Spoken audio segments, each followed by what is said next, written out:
మన శరీరానికి అందాల్సిన పోషకాల్లో ప్రోటీన్ ముఖ్యమైనది. శరీరంలో కణాల ఆరోగ్యానికి, పనితీరుకు దీన్ని తప్పకుండా తీసుకోవాలి. మన బరువులో ప్రతి కేజీకి 0.8 గ్రాముల ప్రోటీన్ను మనం తీసుకోవాలి. అంటే మీ బరువు 70 కేజీలు అయితే మీరు రోజుకు 60 గ్రాముల ప్రోటీన్ తీసుకోవాలి. చాలామంది ప్రోటీన్ కోసం పాలపై ఆధారపడుతుంటారు. కానీ కొంతమంది లాక్టోస్ ఇంటాలరెంట్గా ఉంటారు. అంటే వీరికి పాలు సరిగా జీర్ణం కావు. అలాంటి వారు మునగాకును తీసుకుంటే మంచిదని ఆరోగ్య నిపుణులు సూచిస్తున్నారు.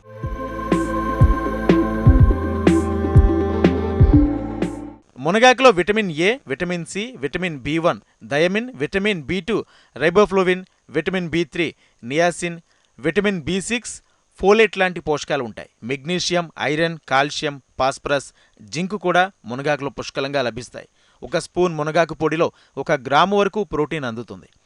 మునగాకులో అమైనో ఆమ్లాలు కూడా ఎక్కువ మోతాదులో ఉంటాయి.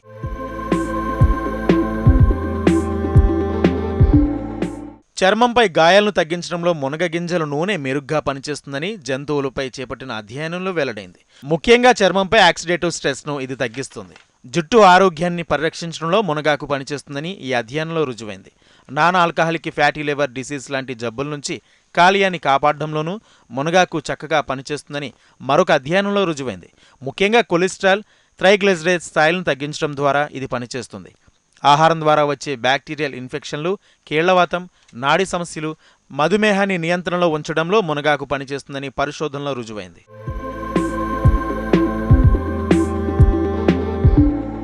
కొందరు మునగాకు పొడి లేదా మునగాకు రసాన్ని కూడా తాగుతుంటారు. రుచి కోసం దీనిలో నిమ్మరసాన్ని కూడా కలుపుతుంటారు. దీనిలో విటమిన్ ఏ, బి1, బి2, బి3, బి6, సి లాంటి పోషకాలు ఉంటాయి. Calcium, potassium, iron, magnesium, phosphorus, జింక్లు కూడా దీనిలో అందుతాయి. పాలకూరతో పోలిస్తే మునగాకులో ఐరన్ 3 రెట్లు ఎక్కువగా ఉంటుందని విజయవాడకు చెందిన న్యూట్రిషనిస్ట్ బి రోహిణి తెలిపారు. రోగనిరోధక శక్తిని పెంచడంలో మునగాకు చక్కగా పనిచేస్తుందని ఆమె వివరించారు.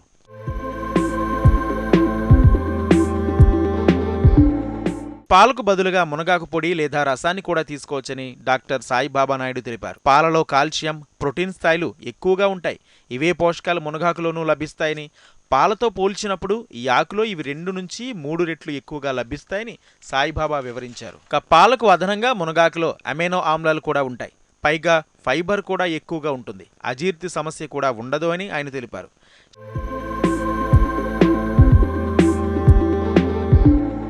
శాకాహారులకు పప్పులు, పాల నుంచి ప్రోటీన్లు అందుతాయి. కానీ వారికి లాక్టోస్ ఇంటాలరెన్స్ సమస్య ఉంటే అప్పుడు సమస్య జటిలమవుతుంది. దీంతో మునగాకు లాంటి ప్రత్యామ్నాయాలు వారికి మెరుగ్గా కనిపించొచ్చని రోహిణి తెలిపారు. బరువు తగ్గాలనుకునే వారు మునగాకు తీసుకుంటే మంచిదని ఆమె సూచించారు. దీనిలో క్యాలరీలు తక్కువ, పైగా పోషకాలు, ఫైబర్ పెద్ద మోతాదులో లభిస్తాయి. వీటిని ఆహారంగా తీసుకుంటే ఆకలి తగ్గుతుంది. జీర్ణం అవడానికి కూడా ఇది కాస్త ఎక్కువ సమయం తీసుకుంటుంది. అలాంటి సమయాల్లో వేరే ఆహార పదార్థాలు తీసుకోవాలని కూడా అనిపించదు అంటూ ఆమె వివరించారు.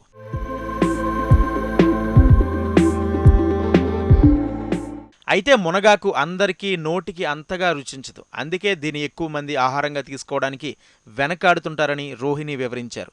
మీరు నేరుగా మునగాకు రసం తాగలేకపోయినా లేదా మునగాకు కూర తినడానికి ఇష్టం లేకపోయినా స్మూతీలు చేసుకోవచ్చు. అరటిపళ్ళు, మామిడి పళ్లతో వీటిని కలిపి స్మూతీ చేసుకుంటే హాయిగా తీసుకోవచ్చని ఆమె తెలిపారు.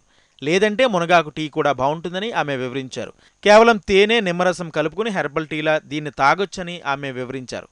సూప్లు, సలాడ్లోనూ దీన్ని వేసుకోవచ్చని తెలిపారు.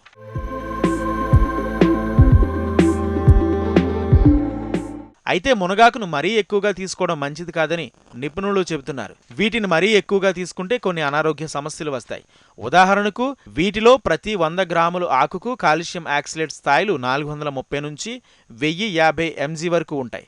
పాలకూరలో ఇది 750 mg మాత్రమే.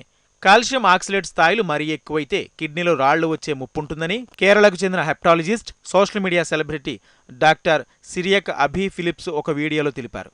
మునగాకులో పోషకాలు ఎక్కువగా ఉంటాయని చెప్పడంలో ఎలాంటి సందేహమూ లేదు. అయితే దేన్నైనా మరీ ఎక్కువగా తీసుకోకూడదు. ముఖ్యంగా దీన్నొక ఆకుకూరలా చూడాలి. ఔషధంగా భావించకూడదని ఆయన తెలిపారు.